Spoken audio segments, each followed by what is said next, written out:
Symbolic interactionism was brought about by George Mead. He was a philosophy professor at the University of Chicago.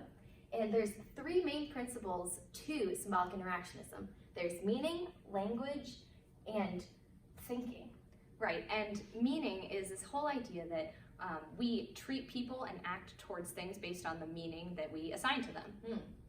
Yeah, and so language is the idea of our words negotiate the meaning. So objects don't have inherent meaning, but rather our words is what assigns the meaning to the objects. And tell me about thinking, the third one. So the last core principle is thinking, and this is kind of the idea of putting yourself in the other person's shoes. It's thinking about what would it mean to be that person, and that is also another aspect of how we negotiate meaning. Right. One of the main aspects of symbolic interactionism is the looking glass self. The looking glass self is the process where individuals base their sense of self on how they believe others view them.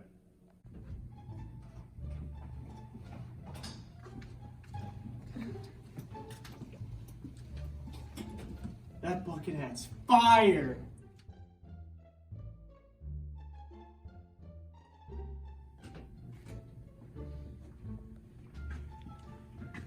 You like my bucket hat? Yo, bro, you're not even cool enough for a bucket hat.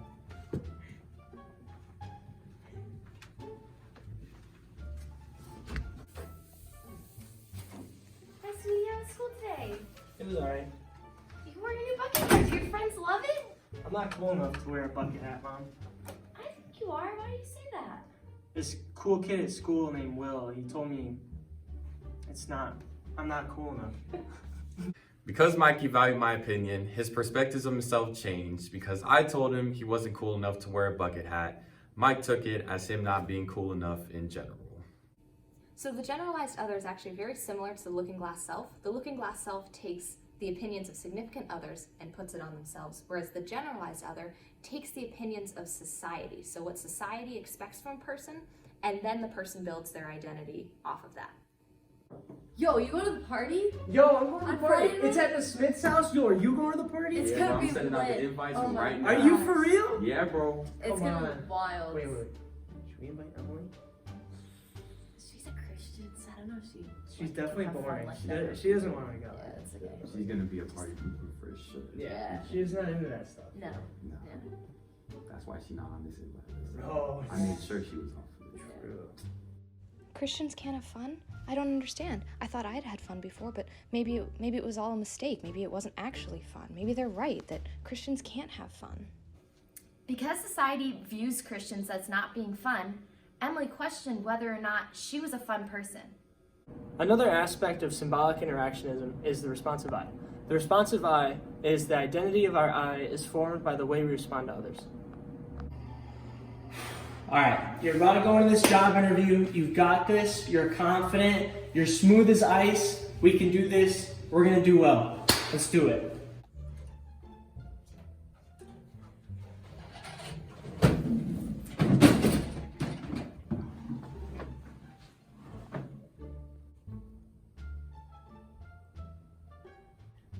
Welcome, Michael. We're glad you're here.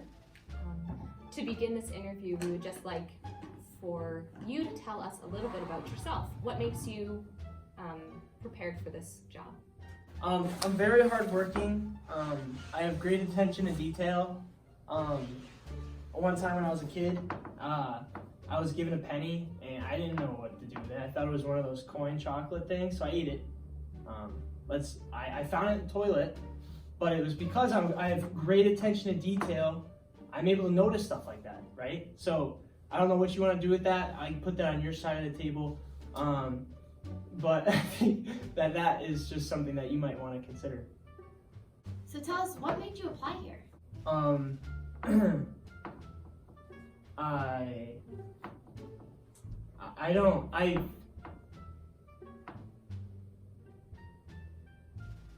right, Michael, let's move on to another question. What are some of your qualifications for this job? I wasn't sure what my qualifications were. I don't really know what you want me to say, but I think that I worked at an ice cream shop at one time, and then I worked at McDonald's. I know this is a financial corporation, but I took their money, and then I put it in the register, and I gave them the right shit. Sometimes I messed up, but 99% of the time it was the right money. Right, okay, thank you. Do you have a resume, recommendations, cover letter? I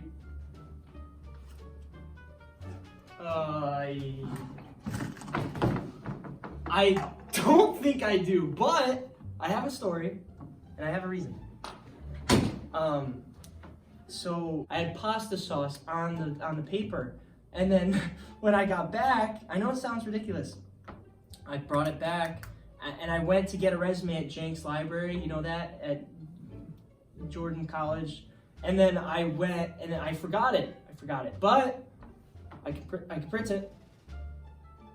Well, Michael, thank you so much for your time. We'll be in touch. That would not. What am I doing? Not even a freaking handshake. Gave her a high five. What am I doing? I'm such an anxious person. All I do is mess things up. So Mikey might not have come into this interview thinking that he's anxious and awkward, but since he responded to the board members anxiously and awkwardly, he's gonna then take that into his self-conception and believe that that's who he is. The first article that we looked at connected symbolic interactionism, specifically looking at the looking glass self and the generalized other, and connected that to adults who are becoming adoptive parents for the first time. Right, so they take the perspectives of people around them who have these opinions on whether they should be adopting, whether they shouldn't be adopting, and they take these perspectives and it influences the way that they make decisions regarding their adoption and just their adoptive parenting going forward. The scholarly article that we looked at focused on symbolic interactionism and how it can be used as a tool for individuals with Asperger's to help them better communicate with others. And what researchers found when symbolic interactionism is paired with autoethnography, which is when patients make journal entries stating their different thought processes, when those are combined, they were able to come up with different solutions as to how they can approach different communicative environments. Hey guys! Social interaction. I'm sorry? Symbolic interaction is. That was close. Hi, sweetie, how was school? It was alright. You wore your new bucket hat. Did your friends love it? No, I'm not cool enough to wear a bucket hat. Oh. Sorry. Hi, sweetie, how was school today? It was alright. What the? Hi, sweetie. No, I was getting you ready.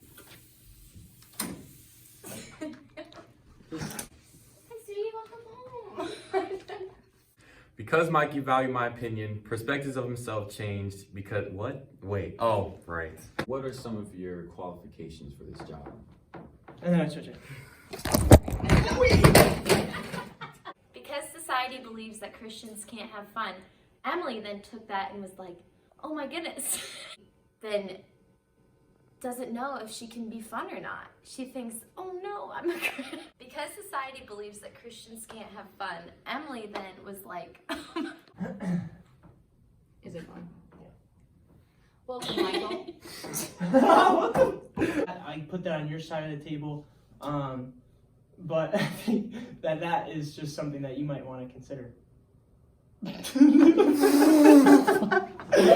All right, Michael. Sounds like you have a little bit of trouble with that question. All right, Michael. Seems like we have a little bit of trouble with that last question.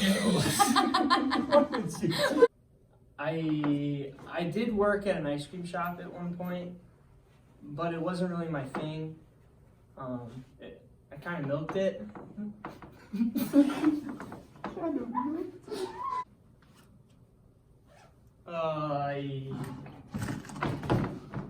I don't think I do, but You should go in with like the opposite hand, be like, I'm sorry. I'll go ahead. Yeah, do something. This scholar. And what research will do that? Well, thank you so much for your time. We'll be in touch. Nice to meet you. Wait, am I you shaking his hand too. Because I got it with you. No! It's just, let's just.